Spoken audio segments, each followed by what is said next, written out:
कहानियों का जुक बॉक्स।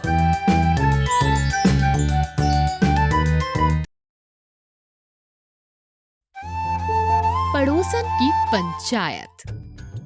एक गांव में विमला अपने पति सुरेश के साथ रहती थी। विमला बहुत बातूनी और पंचायती थी। उसके पेट में कोई भी बात नहीं पचती थी। सुरेश शोपीस की दुकान पर काम करता था। सुरेश सुबह सुबह काम पर निकल रहा होता है कि अरे विमला, मेरे खाने का डब्बा तो दे दे, मुझे देर हो रही है। ये आदमी मुझे चैन से सोने भी नहीं देता। अरे अरे, सुबह सुबह इतना चमकदार चेहरा, लगता है फेयर लवली ज्यादा लगा ली। देखो जी, सुबह सुबह मेरा दिमाग ना खराब करो, वरना अगर मैं मायके चली गई ना तो खुद ही खाना बनाना पड़ेगा। हाँ। यही तो मैं चाहता हूँ। पर मेरी ऐसी किस्मत कहाँ कि मेरी बीवी मायके चली जाए। एक नोकझोंक के बाद सुरेश काम पर चला जाता है। दुकान में आज शोपीस का नया स्टॉक आया होता है। दुकान का मालिक सुरेश से कहता है, सारे शोपीस को कार्टून से निकाल लो और अच्छे से चेक करो। सुरेश सारे शोपीस को चेक करके कार्टन से बाहर निकाल लेता है। जैसे ही कार्टन को उलटता है, कार्टन में से एक चमकदार शीशे का टुकड़ा गिरता है। अरे ये चमकदार चीज क्या है? बड़ा कीमती शीशा लगता है। एक काम करता हूँ, इसे मैं रख लेता हूँ। सुरेश उस शीशे के टुकड़े को घर ले आता है। पता है विमला, आज क्या हुआ? आज जब मैं मालिक के शोपीस को चेक कर रहा था, तब कार्टून के डिब्बे में से ये शीशे का टुकड़ा मिला। मैं इसे कहाँ रखूंगा? तू ही संभाल कर रख दे। विमला शीशे के उस टुकड़े को अलमारी में अच्छे से रख देती है और बाहर सब्जी लाने चली जाती है। तभी बाहर विमला की पड़ोसी गायत्री मिलती है। बहुत चमक रही हो विमला, क्या बात है? लगता है सुरेश जी ने जरूर कोई तोहफा दिया है। अरे नहीं, ऐसी कोई बात नहीं है। बस आज वो मेरे लिए एक छोटी सी हीरे जड़ी हुई अंगूठी लाए हैं। तू तो बड़ी किस्मत वाली निकली विमला। एक मेरा पति है जो मेरे लिए एक चूड़ी भी नहीं ला कर देता। ये बात गायत्री के पेट में नहीं पचती और वो अपनी पड़ोसन सुषमा से कहती है, अरे सुषमा, पता चला कि नहीं, विमला के पति ने उसे आज एक हाथ जितना बड़ा हीरा दिया है। अरे क्या कह रही हो? सुषमा को ये बात हजम नहीं होती और वो ये बात अपने पति को कहती है। सुषमा का पति बहुत बड़ा जमींदार था। ओ जी, पता है, मेरी सहेली है ना, वो बता रही थी विमला के पति के पास एक बहुत बड़ा हीरा है। उस हीरे से वो 4 गांव एक साथ खरीद सकता है। सुषमा का पति बहुत बड़ा जमींदार था। ये सुन उसके मन में लालच आ जाता है। इतना बड़ा हीरा एक छोटी सी दुकान में काम करने वाले आदमी के पास? इतना बड़ा हीरा खुद की कमाई से तो नहीं हासिल कर सकता। जरूर इसे कोई खजाना मिला है। एक काम करता हूँ, सरकारी खजाना कहकर उससे खजाना ले लूंगा और उस खजाने से मैं बहुत बड़ा घर बनाऊंगा। तेजस्वी ठाकुर गांव के लोगों को लेकर सुरेश के घर पहुंचता है। अरे सुरेश, बाहर आओ, हमें पता लग गया। अब तुम हमसे सरकारी खजाने को नहीं छुपा सकते। हमने सुना है कि तुम्हारे हाथों कोई बड़ा खजाना लगा है। जल्दी से वो सरकार के हवाले कर दो। मैं तो जिस दिन काम पर ना जाऊं उस दिन भूखा सोना पड़ जाता है। मुझे कहाँ से खजाना मिलेगा? हाय राम, कितना झूठ बोल रहे हैं। तो फिर तुमने अपनी पत्नी को इतना बड़ा हीरा कहाँ से दिया? मैंने तो बस एक शीशे का टुकड़ा विमला को दिया था, जो मुझे कहीं गिरा हुआ मिला था। लेकिन विमला ने तो मुझे कहा उसे तुमने हीरे की अंगूठी दी है। और गायत्री ने मुझे कहा कि विमला के पति ने उसे एक हाथ जितना बड़ा हीरा दिया है। और सुषमा ने मुझे कहा कि विमला के पति ने उसे इतना बड़ा हीरा दिया है जिसे वो 4 गांव खरीद सकता है। तो सच्चाई आपके सामने है। गांव की हर औरत ने अपना मिर्च मसाला लगाकर चीजों को आगे बढ़ा दिया। ये गांव की पड़ोसन पंचायत थी। सब हंसने लग जाते हैं। इन सब की पंचायत से ये पता लगता है कि जब तक कोई चीज अपनी आंखों से ना देखो, विश्वास नहीं करना चाहिए, क्योंकि कभी-कभी कानों सुनी बातें भी गलत होती हैं। 10 हाथ वाली बहू। रंगपुर नाम के गांव में रमेश अपनी पत्नी गोपी और माँ चंदा के साथ रहता था। अरे गोपी, सूरज सर पर चढ़ाया है, मुझे खाना तो दे दे, काम पर जाने के लिए देर हो रही है। क्या हुआ बेटा, सुबह सुबह इतना शोर क्यों मचा रखा है? मुझे खेत जाने में देरी हो रही है और तेरी बहू ने अभी तक नाश्ता भी नहीं बनाया। मैंने तो शादी के लिए ही मना किया था, पर तुम तो इसके रूप के जाल में फंस गए थे। और लाओ बड़ी शहर की लड़की, एक भी काम नहीं होता इससे, सारा काम मुझे ही करना पड़ता है। मैंने तो आपको पहले ही बताया था कि मुझे खाना बनाना नहीं आता, और ये भी कि मुझे देर से उठने की आदत है। आप तो सब जानते थे, और ये सब जानने के बावजूद आपने मुझसे शादी के लिए हाँ कहा था।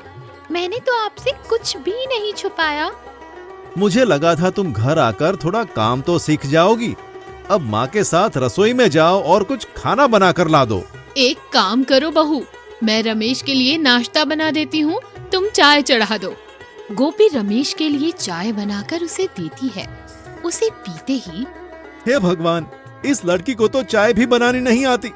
माँ, इसे तुम ही संभालो, मैं तो चला काम पर। रमेश काम पर चला जाता है। मैंने खाना बना लिया है, तुम कम से कम कपड़े तो धो लो। गोपी कपड़े धोने जाती है और धोते वक्त कपड़े फट जाते हैं। हे भगवान, इस लड़की को तो कपड़े धोने भी नहीं आते। मुझे कपड़े धोने नहीं आते, लेकिन मैंने कोशिश की, पर पता नहीं थापी से मारते ही कपड़े फट क्यों गए। चंदा गुस्सा होकर अपने कमरे में चली जाती है। गोपी रसोई घर में देखती है कि आटा खत्म हो गया है। वो आटा लेने बाजार जाती है। बाजार में उसे एक बूढ़ा पंडित मिलता है। बेटा, बहुत भूख लग रही है, कुछ खाने के लिए दे दो। मेरे पास कुछ खाने के लिए तो नहीं है पंडित जी। कुछ थोड़ा बहुत भी दे दो बेटी, बूढ़े बुजुर्ग की आत्मा तृप्त हो जाएगी। अगर मैं आटा लेकर नहीं गई तो खामखा सब मुझ पर बहुत नाराज हो जाएंगे। मैं अब क्या करूं? गोपी बचे हुए पैसों से बाजार से खाने का सामान खरीदकर पंडित जी को खिलाती है। बेटी, तुम्हारा मन बहुत साफ है, भगवान करे तुम्हारे सारे काम पूरे हों। काम ही तो नहीं होता बाबा, मैं कोई भी काम करने जाती हूँ उसे खराब ही कर देती हूँ। जाओ बेटी, हाथ से ऐसा नहीं होगा। मैं तुम्हें एक मंत्र दे रहा हूँ। उस मंत्र को तुम जब भी पढ़ोगी, तुम्हारे 10 हाथ निकल आएंगे जो सारे काम खुद ब खुद कर देंगे। पर ध्यान देना, अगर ये जादू करते समय कोई तुम्हें देख ले तो जादू का असर हमेशा हमेशा के लिए खत्म हो जाएगा। ये सुनकर गोपी अपने घर चली जाती है। चंदा अपने कमरे में होती है। गोपी कमरे का दरवाजा बंद करके जादू के दिए हुए मंत्र को दोहराती है, जिससे उसके 10 हाथ निकल आते हैं। एक हाथ से चंदा फटे हुए कपड़ों को सी देती है, तो दूसरा हाथ रसोई घर के सारे काम करने लग जाता है। एक हाथ से वो घर में झाड़ू लगा लेती है। तभी वहाँ काम से थका हारा रमेश आता है।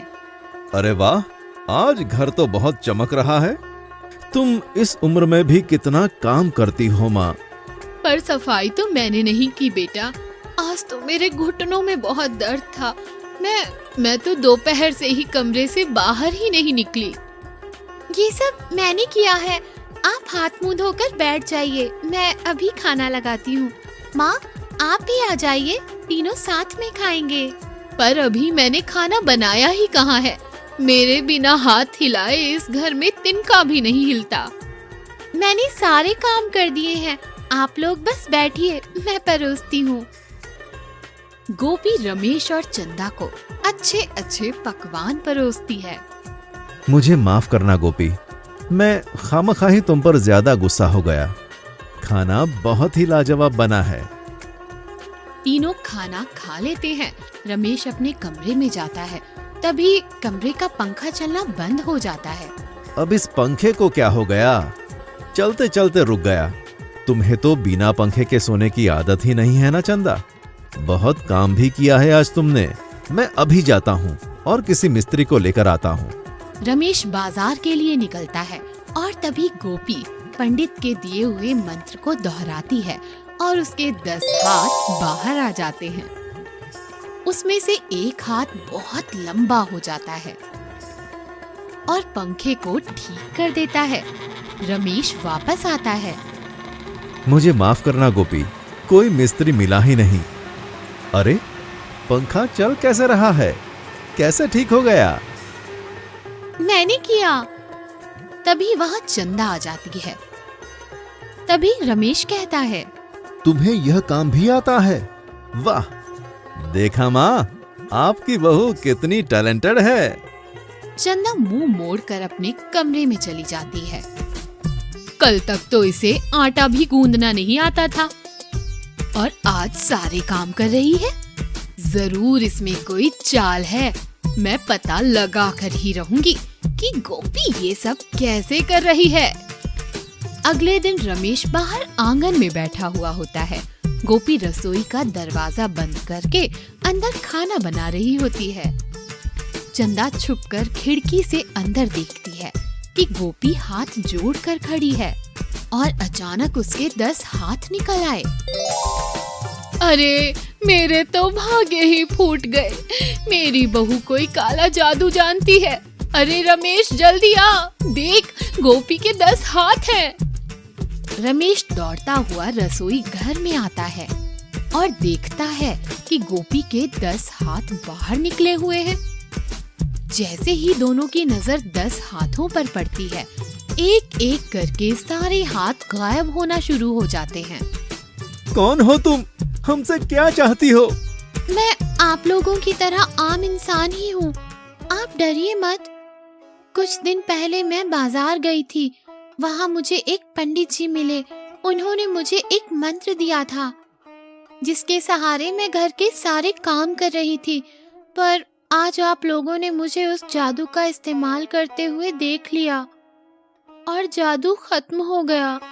अब मैं फिर से किसी काम की नहीं रह जाऊंगी। अरे गोपी, इसमें नाराज होने की क्या बात है? तुम्हारा मन इतना अच्छा है। तुम हम सब की मदद करना चाह रही थी। हाँ बहू, मैं तुम्हारी सास हूँ, कोई दुश्मन नहीं। अब से मैं तुम्हें घर के सारे काम सिखाऊंगी। घमंडी बहू। जूली फॉरेन में पढ़ी लिखी और मॉडल ख्यालों वाली लड़की थी। वो अपनी ग्रेजुएशन कंप्लीट करके 3 साल बाद इंडिया लौटी थी। जूली के माता पिता अर्नव और प्रिया बहुत संस्कारी थे, पर फॉरेन से लौटने के बाद जूली अब तक बहुत ही बदतमीज हो गई थी।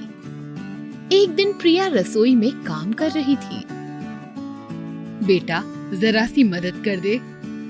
ओह मॉम, आर यू मैड? मैं इस घर की बेटी हूँ, कोई मेड नहीं। घर के काम करने से कोई छोटा नहीं होता बेटी। यू सो कोल्ड हाउसवाइफ्स। ये कोई तरीका है भला अपनी माँ से बात करने का? माफी मांगो। मैं क्यों माफी मांगू? आप मांग लीजिए डैड। ये कहकर जूली वहाँ से चली जाती है। जूली के बिगड़े हुए बर्ताव से उसके माँ बाप बहुत परेशान हो जाते हैं। इस चीज का हल निकालने के लिए जूली की माँ कहती है, देखिए जी, मुझे आकाश बहुत पसंद है।